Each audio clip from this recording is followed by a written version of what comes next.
कई बार सामान्य मनुष्य के जीवन में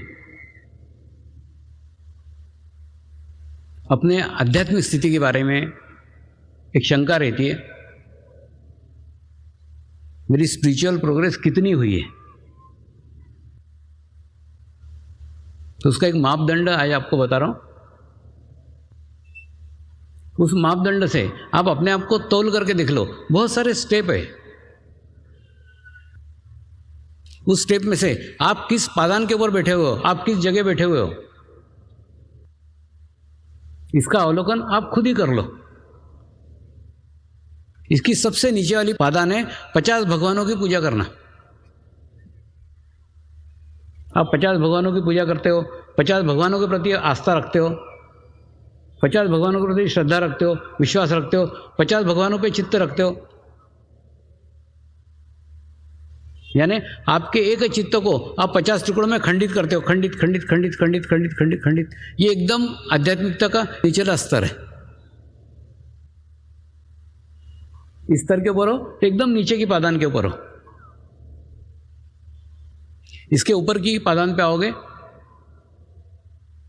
तो एक ही देवता का आराधना करोगे, एक ही देवता की पूजा करोगे, एक ही देवता को समर्पित रहोगे, एक ही देवता के प्रति श्रद्धा रखोगे। आपकी आस्था केवल एक ही देवता पे होगी।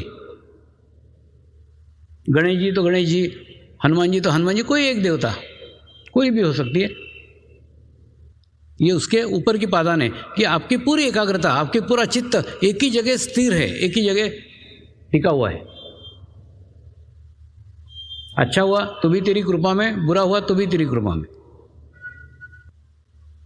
अगर ऐसी स्थिति प्राप्त है तो आप दूसरी पादान के ऊपर हो। और इसके ऊपर की पादान है किसी समाधिस्थ गुरु को गुरु मानना। कई बार विदेशों में भी साधक मुझे प्रश्न पूछते हैं, स्वामी जी इतने सारे जीवंत गुरु हैं, हम कैसे पहचाने हमारा गुरु कौन सा है? तो मैं उनको उत्तर देता हूं, किसी समाधिस्थ गुरु के पास जाके अपना सर फोड़ो। बहुत अच्छा रास्ता है, बहुत अच्छा मार्ग है। किसी समाधिस्थ गुरु के पास से आप किसी जीवंत गुरु के पास पहुंच सकते हो। कितने लोग हैं जो समाधिस्थ गुरु के पास जाते हैं कि मेरे जीवन में कोई जीवंत अनुभूति हो जाए, कोई जीवंत गुरु हो जाए। बहुत अच्छा माध्यम है, जीवंत गुरु तक पहुंचने का एक अच्छा माध्यम है। लेकिन कितने लोग उसका उपयोग लेते हैं? हम भौतिक चीजें मांगने के लिए जाते हैं, मिल जाती है, और इन भौतिक चीजों का कहीं अंत नहीं है। जीवन पूर्ण समाप्त हो जाएगा, फिर भी वो मांगना खत्म नहीं होगा। इसके बाद ये, इसके बाद ये, इसके बाद ये, इसके बाद ये।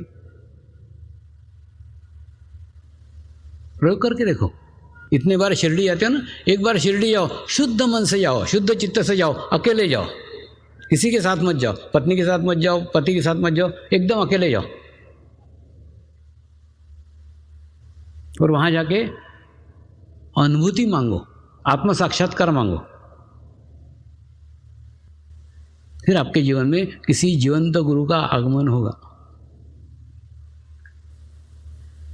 अकेले जाने के लिए इससे कह रहा हूं, अकेले जाने में तुमको तुम्हारी स्थिति नजर आएगी।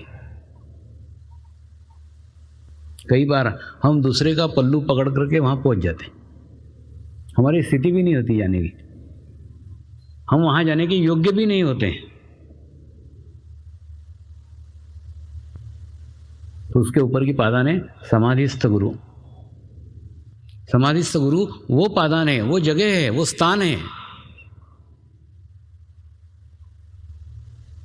जो जीवंत गुरु तक जाता है।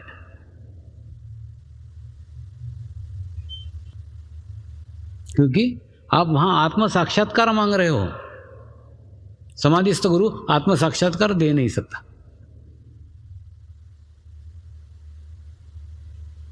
जैसे हम देखते कि नहीं, हमारे घर में बूढ़े एक दादाजी रहते हैं।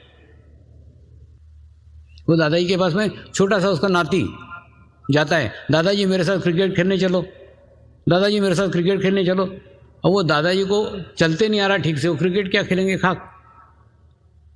फिर वो क्या करते हैं, वो अपने किसी लड़के को उसके साथ भेजते हैं, जा इसके साथ क्रिकेट खेल। ऐसी स्थिति समाधिस्थ गुरु की है। आप अगर आत्म साक्षात्कार मांगोगे तो आत्म साक्षात्कार वो दे नहीं सकते, इसलिए नहीं दे सकते क्योंकि वो जीवित नहीं है। जिस प्रकार से अगर पुस्तक में गाय देखी आपने, गाय का चित्र देखा, तो गाय 4 पैर की होती है, गाय को 2 सींग होते हैं, गाय लाल रंग सफ़ेद रंग की होती है, गाय दूध देती है, ये सारा वर्णन आपको मिल जाएगा। लेकिन आप चाहो कि पुस्तक की गाय आपको दूध पिला दे तो दूध नहीं पिला सकती हो। फिर पुस्तक के गाय का क्या उपयोग? पुस्तक के गाय का यह उपयोग है कि उससे आपको गाय की जानकारी मिल जाएगी। समझ लो एक मैदान के अंदर गधा चर रहा है और गाय चर रही है, तो आप पहचान सकते हो गधा कौन सा और गाय कौन सी। पुस्तक का ज्ञान आपको गाय तक पहुंचा सकता है, लेकिन दूध नहीं पिला सकता। ठीक उसी प्रकार से समाधिस्थ गुरु के पास आप जाएंगे तो वो आपको रास्ता दिखा देगा, मार्ग दिखा देगा। कई पुस्तकों में वर्णन लिखे हुए हैं, वो वर्णन से पहचान सकते हैं कौन गुरु तुम्हारा है। तो उसके ऊपर की पादान है समाधिस्थ गुरु, और समाधिस्थ गुरु वो पादान है जहां से जीवंत गुरु तक का रास्ता बनता है, और उसके ऊपर की पादान है जीवंत गुरु। आप किसी समाधिस्थ गुरु के पास शांत चित्त होके जाइए, कोई भौतिक चीजें मत मांगिए, चित्त की पूर्ण शुद्धता के साथ जाइए, चित्त की पूर्ण पवित्रता के साथ जाइए और प्रार्थना कीजिए, गुरुदेव मुझे आत्म साक्षात्कार देने की कृपा कीजिए। जीवन में सब कुछ प्राप्त हो गया है, अब कोई भौतिक चीजें मांगने की इच्छा नहीं रही।